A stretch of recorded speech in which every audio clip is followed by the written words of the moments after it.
નમસ્કાર, સત્યમેવ જયતે લાઈવ ન્યૂઝમાં આપનું સ્વાગત છે। આગામી 16મી તારીખે ભગવાન જગન્નાથની પવિત્ર રથયાત્રા શહેરના રાજમાર્ગો પર નીકળનાર છે।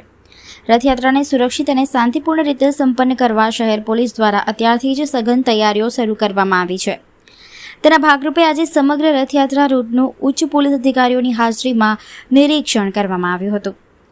રથયાત્રા સયાજીગંજ વિસ્તારથી પ્રસ્થાન કરી રેલવે સ્ટેશન, રાવપુરા, જુબિલી બાગ, ભગતસિંહ ચોક સહિતના મુખ્ય માર્ગો પરથી પસાર થઈ કેવડાબાગ, બગીખાના ખાતે સમાપ્ત થશે।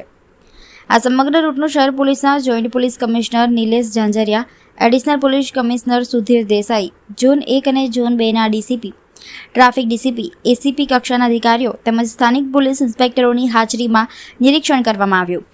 નિરીક્ષણ દરમિયાન સુરક્ષા વ્યવસ્થા, ટ્રાફિક નિયંત્રણ, સંવેદનશીલ વિસ્તારો તેમજ જરૂરી પોલીસ બંદોબસ્ત અંગે સ્થળ પર જ સમીક્ષા કરી સંબંધિત અધિકારીઓને જરૂરી સૂચનાઓ આપવામાં આવી હતી।